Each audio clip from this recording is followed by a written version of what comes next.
Hi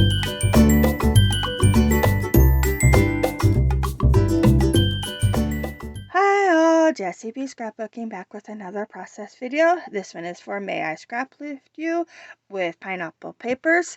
And today is day 7 and we are going to be doing the Scrappy Sisters. And this is the picture I chose. I do believe this one is by Katie. And it's just really cute. I love the florals. So I picked this picture here of my daughter shooting a bow. And yeah, so let's see what we can do. Okay, so I grabbed this beautiful piece of paper and I'm going to cut out all the flowers and butterflies. And yeah, I'm fast. So I am going to use these flowers and butterflies on this piece of paper for my wreath. So I got them all fussy cut out. Now I'm going to trim down my photo just a tiny bit. I'm not taking a lot off, just make it a little bit smaller so it fits on here a little nicer. And then I'm just going to start putting these flowers down. I am going to use some of the leaves and just whatever, the butterflies, whatever. So everything that I'm putting down here does not necessarily stay where I'm going to be putting it down, but I'm just trying to give myself a rough idea and make sure I have a nice wreath shape. So it takes some finagling and moving, and I will end up coming up with something that I like, and but yeah, it's just going to take some movement. So I went ahead and put that one flower so it goes off of the page a little bit. I already had that flat spot from where I cut it out on that piece of paper, so I'm just going to use it. I'm using another one at the top that was at the edge of the paper, and I like to be able to use this all the flowers I cut out, and even the half ones. And this here, these flowers overlapped so much. It was kind of hard to cut them all out, but I really do think they turned out really well. So here is where I decided that I wanted to back my photo with some of the paper. It was just getting lost, and so I wanted a border. So I was trying to figure out if I could use the center of the paper that I cut all the pictures out of, but I couldn't, or all the flowers out of. So I grabbed this other piece of scrap paper that I've cut, I don't know, something out of a while back. And so I am going to use it. And I'm just putting that hole in the center, and then, yeah, it works out just fine. So I'm just using my scraps here. And I really like the border that this gives. It's subtle, but isn't white, so it doesn't blend in and fade to the background. It helps the picture stand out just a little bit, but not enough where it's noticeable, um, noticeably different from the flowers that I'm putting down, because it is from the same paper pad. Okay, so now I'm just trying to reposition everything now that I got my picture stuck down. So here's another flower that has a flat spot, so I'm just going to butt it up against there. And then this one, it was only half flower, so it goes on the top perfectly.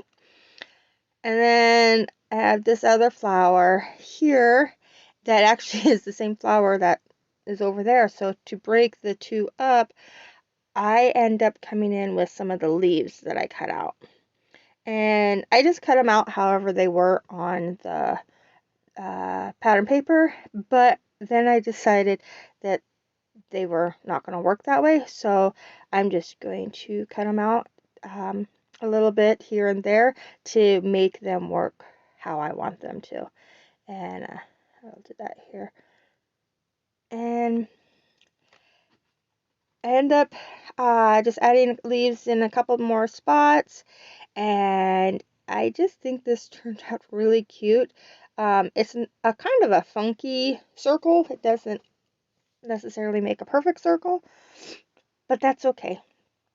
And then I'm just going to add in, these are some of the like the little buds, like flower buds and leaves that I'm just adding in to different spots, and just to help fill out the wreath a little bit. So this whole process, other than cutting out all the flowers, didn't take too long, but it is a little bit time consuming, you know, just putting all the florals down and gluing them all down and just where I want them. And these papers from this paper pad, the floral that I'm using here, is very thin. It's a very thin paper pad, but I still really like it. But being that I did not pop any of them up, because if I had wanted to pop them up, I probably would have put them onto some cardstock and then cut them out again. And I just didn't feel like I wanted to cut it out anymore. I was done. So now I'm going to add this green butterfly in here, and I just think that's so cute.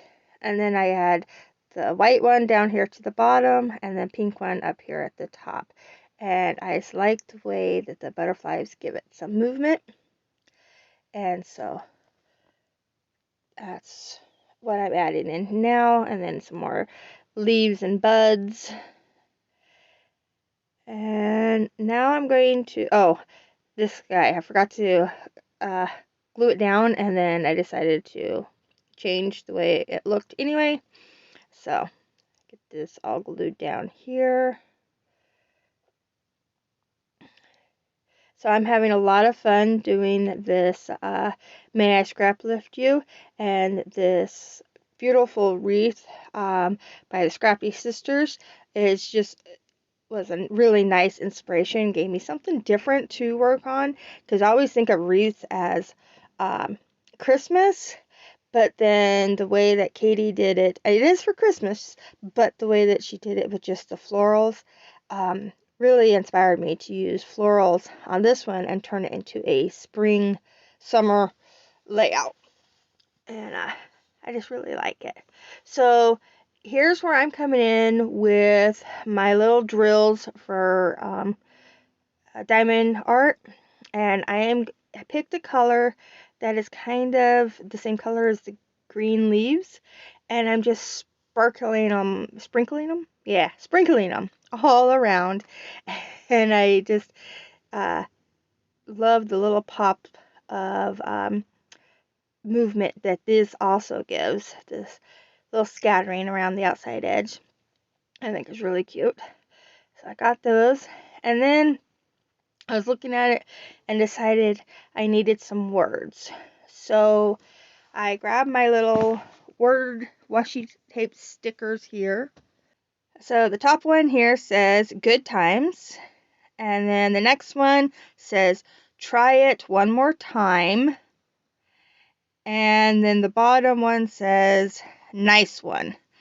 And I figured those were all perfect sayings for a bow shoot, because those are different things that we say as we do the bow shoot. So thank you so much for watching. That is all I have for today, and I totally enjoyed it. Make sure you go and check out everybody else that is playing along with May I Scraplift You. Bye!